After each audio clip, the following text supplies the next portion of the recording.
Abogado del presidente de la República, Pedro Castillo, para hablar de su patrocinado y que tanto podría complicarse su situación tras la entrega del exsecretario de Palacio de Gobierno, Bruno Pacheco. Doctor Espinosa, ¿cómo está? Muy buenas tardes. Gracias por estar nuevamente con nosotros en 24 horas mediodía. Paco, siempre un placer. Doctor, yo quería empezar preguntándole por unas declaraciones que ha tenido usted esta mañana en los exteriores, precisamente de Palacio de Gobierno, y que me llamaron la atención porque usted ha hablado de que si la Fiscalía no cesa este festival de filtraciones, un juez va a tener que intervenir, ha dicho usted a los periodistas que le han consultado esta mañana, y eso suena un poquito a una amenaza. Déjeme contarle. No, eso suena a una acción en protección de la ley. Porque tenemos por un lado el artículo 139 que prohíbe que se puedan difundir, revelar o filtrar actuaciones procesales de la investigación.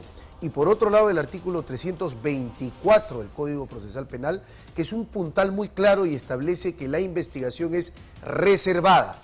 El juicio público, la investigación reservada. Y una persona además, pongo en condicional, que estaría ingresando un proceso especial de colaboración eficaz es más reservada aún, porque es información que tiene que mantenerse bajo 7 llaves.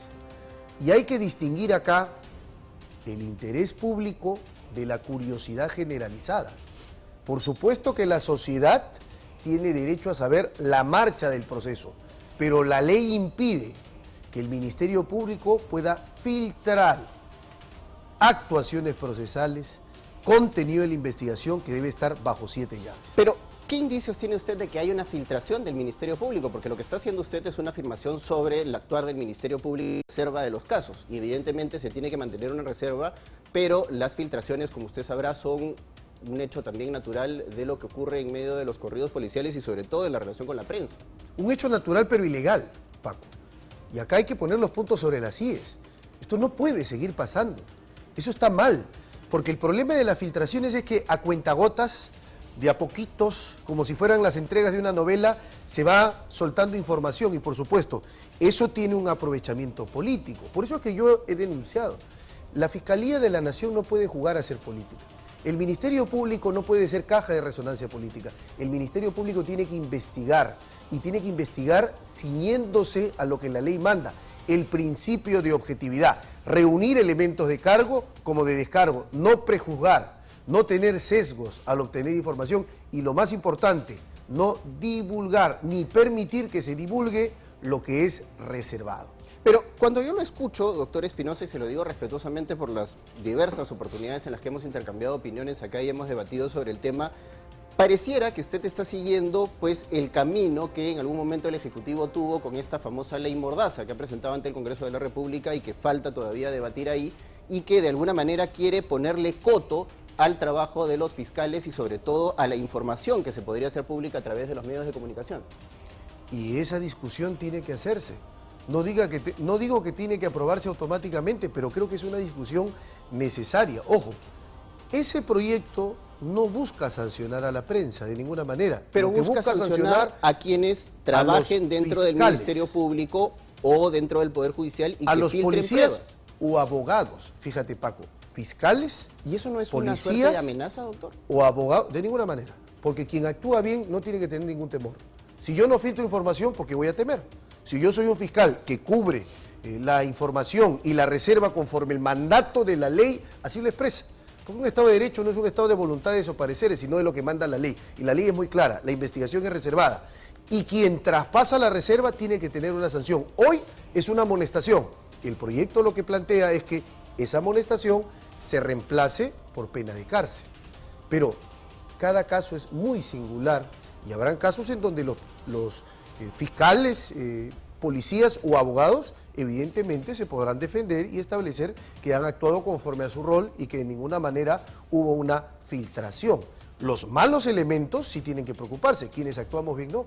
Pero usted cuando habla de este festival de filtraciones, insisto en su frase, doctor, sí, no pareciera dar cuenta de que lo que a usted le preocupa es que los fiscales puedan precisamente darle información que es pública, que no interfiere directamente con el caso, a la población a través de los medios de comunicación y los periodistas.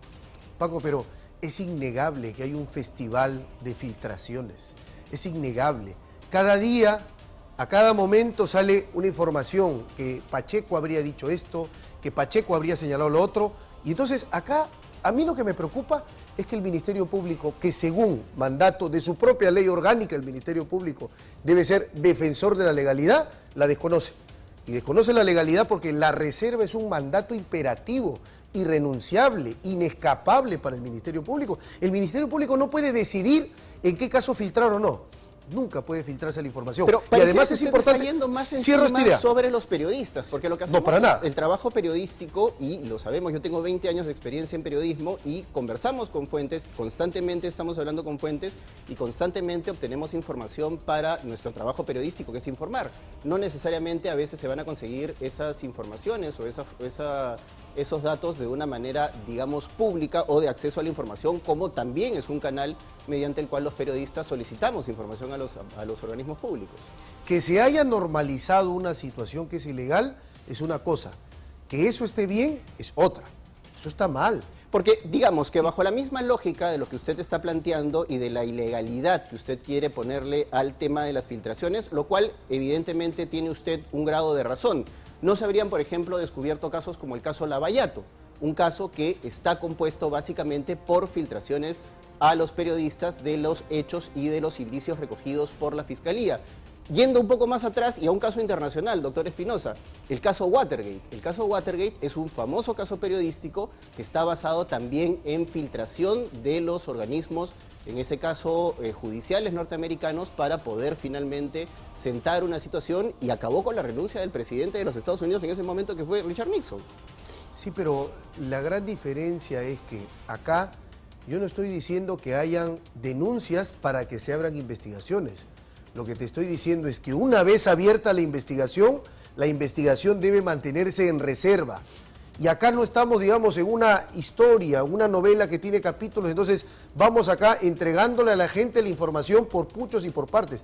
Eso es lo que yo estoy preocupado, que la Fiscalía, que debería cautelar la reserva y que además, es importante decirlo, la información está en poder de la Fiscalía, ¿correcto? No mía, ni de los abogados, de la Fiscalía. Así que si sale la información, tenemos un escenario, o deliberadamente se filtra, o no se cumple en la debida diligencia y por omisión no se controla y termina filtrándose. Por acción o por omisión, eso es responsabilidad del Ministerio Público. Por eso es que he denunciado y he presentado ya los escritos al Ministerio Público señalándole que conforme al mandato de la ley 139 y 324 del Estatuto Procesal Penal vigente, simplemente que se cumpla la ley y que se impida que se puedan estar haciendo este festival de filtraciones, como lo he llamado. ¿Está confiado usted en que un juez le pueda dar la razón frente a una situación en el caso de que llegue al Poder Judicial esta situación que usted está planteando? Yo espero que el juez, conocedor de la ley, la aplique y pueda controlar estos desafueros del Ministerio Público. Pero, digamos, ¿qué bases tiene para estar seguro de que un juez le puede dar la razón frente a esta situación? Las bases de que hay que revisar el Código Procesal Penal cuando dice textualmente prohibición de revelación de actuaciones procesales. En la investigación preparatoria no se pueden publicar actuaciones procesales. 2. 324. La investigación es reservada para afuera, para adentro no. ¿Quiénes pueden tener acceso a la investigación? Abogado, imputado, sujetos procesales, procuraduría, fiscalía, nadie más. O sea, es una reserva externa. Internamente yo puedo acceder, pero tengo la obligación además de no divulgar lo que conozco, lo que me entero. ¿En dónde queda el derecho ciudadano que tenemos absolutamente todos los peruanos y todos los ciudadanos de enterarnos qué es lo que está pasando, máxime con el primer mandatario de la nación? Porque los derechos tienen límites. Mi derecho a levantar la mano termina donde empieza tu nariz, Paco, porque los derechos no son absolutos. Estamos en un sistema jurídico donde los derechos son relativos, limitables, siempre siguiendo las pautas que establece la ley, que es una norma abstracta con voluntad general para todos, y hay que cumplir la norma. Pero digamos que bajo ese mismo precepto, doctor, usted también está haciendo una interpretación de la ley y de la Constitución cuando ha planteado usted los mecanismos de defensa y sus líneas de defensa sobre el presidente Pedro Castillo. Por supuesto, porque hay que hacer hermenéutica jurídica cuando se hacen pedidos como la tutela de derechos, en donde es importante, Paco, recordar a todos que el juez Checley estableció que solo al presidente de la República, Pedro Castillo, puede ser sometido a una investigación preliminar, pero no a una investigación formalizada. Por tanto, no a una prisión preventiva. Eso es importante digamos recordar. que lo que ha determinado el juez precisamente podría variar con lo que se puede interpretar del artículo 30 de la Convención de Anticorrupción de la ONU, ¿verdad? De ninguna que manera. tiene además un rango constitucional por ser un tratado internacional, doctor. A ver, y acá, Paco, vamos Para a entrar pedir a otras precisamente la disposiciones. suspensión, que es uno de los temas que usted también ha mostrado preocupación en estos últimos días. El artículo 30 de la Convención contra la Corrupción de la ONU, que es un tratado, en efecto el artículo 55 de la Constitución, los tratados forman parte del derecho nacional. Así es. Pero hay un procedimiento también, ¿correcto? Para que una norma modifique, reforme la Constitución, hay un procedimiento agravado que no se ha seguido acá. Y lo más importante, el artículo 30 no establece una medida de suspensión. ¿Qué cosa es la suspensión? La suspensión es una sanción, es una limitación a un derecho. Toda sanción o limitación a derecho tiene que estar prevista normativamente, de manera clara, de manera expresa, de manera estricta. Y no lo está. Y digamos, por tanto, como en no lo esta está, no se puede aplicar. Pero en esta situación, doctor, en donde evidentemente los constituyentes no pensaron ni siquiera en la posibilidad de que el mandatario sea acusado en el ejercicio de sus funciones, entran a tratar los tratados internacionales porque tienen, repito, rango constitucional. No es algo que se han inventado los abogados. Ayer lo hemos discutido con el doctor Meini, lo he escuchado también al doctor Maldonado hablar sobre este mismo camino y por ese camino va mi pregunta. Sí, por supuesto. Y yo te aclaro. El 30 de la Convención contra la Corrupción no dice suspensión. Primer punto. Segundo punto. Dice que se pueden aplicar una serie de medidas, reglamentos y medidas, no sobre el cuerpo legal dice vigente. que hay que buscar equilibrio. Exacto. Entre los privilegios procesales que protegen, ¿no es cierto?, Así garantías institucionales y por otro lado la lucha contra la corrupción. Y no es Eso un gran lo que privilegio dice. que tiene el presidente de la República al no poder ser investigado de manera preliminar por lo que establece el artículo 117 de la Es una garantía institucional establecida no por el presidente Y Castillo, frente a esa sino garantía por los precisamente está constituyentes. el tratado. Sí, pero el tratado no establece suspensión. Primer punto. Y segundo punto, el No, más pero importante. no establece específicamente No la establece. suspensión, pero se puede utilizar el mecanismo para finalmente apelar a una suspensión porque el tratado lo especifica. No. Y te voy a explicar por qué, Paco.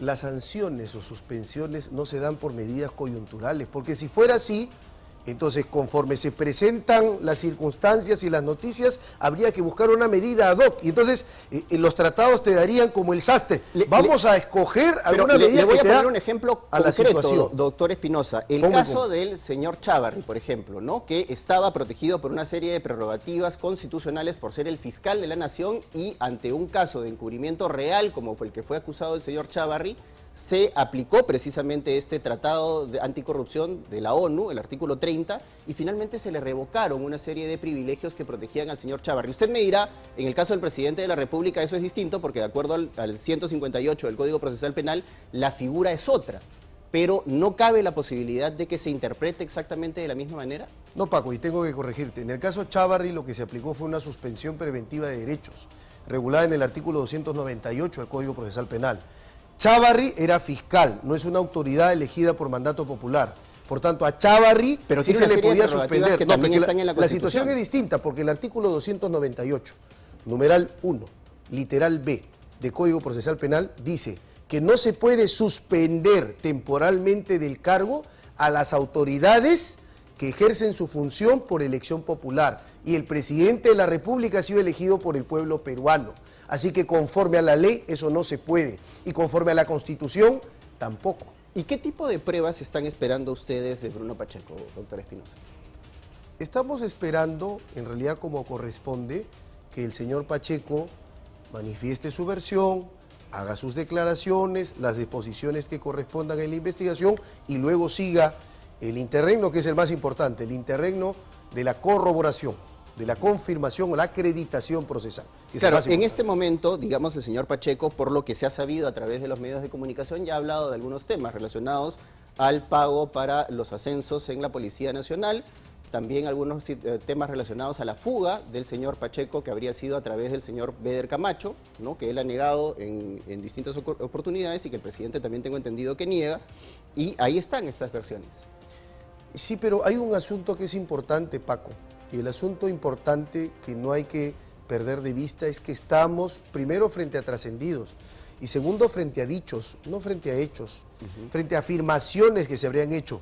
Yo espero ver la prueba, la evidencia tangible, concreta, clara, expresa, que establezca que eso que se dice en realidad es. Es el abismo que separa el dicho del hecho. Pero digamos que el indicio, doctor, y usted lo sabe mejor que yo, porque usted es abogado y además abogado penalista, que el indicio es la madre base del derecho procesal penal. Sí, por y hay supuesto. indicios, hay una serie de indicios que indican que hay una serie de actos irregulares que podrían acabar en una situación penal para el presidente de la República. Pero es que el problema está en que se empieza violando la Constitución y se sigue violando la Constitución y se continúa violando la Constitución, el 117, y entonces se van generando todo este conjunto de circunstancias. Pero lo cierto es que, O sea, porque la digamos palabra que de cuando una usted me persona habla de tiene que pruebas, ser corroborada. O sea, cuando me habla usted ¿Correcto? de pruebas y de que quiere pruebas, me da la sensación de que usted quisiera, pues no sé, un recibo por los 20.000 soles, un No. depósito bancario, una grabación de celular, y evidentemente hay que tener en cuenta también los indicios, ¿no? No, de ninguna manera, porque si yo te aceptara eso, yo aceptaría entrar al juego del absurdo, de ninguna manera. Yo lo que pido es lo que pide la ley, es lo que manda la ley. Y la ley es muy clara, 158, numeral 2 del Código Procesal Penal. Testimonios de arrepentidos, colaboradores u otros en situación análoga, los aspirantes a colaboración, tienen que ser corroborados sus dichos, en lo nuclear, en lo esencial, para que valgan, para que puedan ser utilizadas, porque son palabras de personas cuyo origen es de dudosa procedencia y de escasa credibilidad. Muchas gracias, doctor Espinosa, por haber estado con nosotros aquí en 24 Horas Mediodía, y por supuesto lo invitamos nuevamente a conversar sobre este tema que estamos seguros tiene para largo. Muchas gracias. Por supuesto. Gracias, Paco. Vamos a continuar nosotros.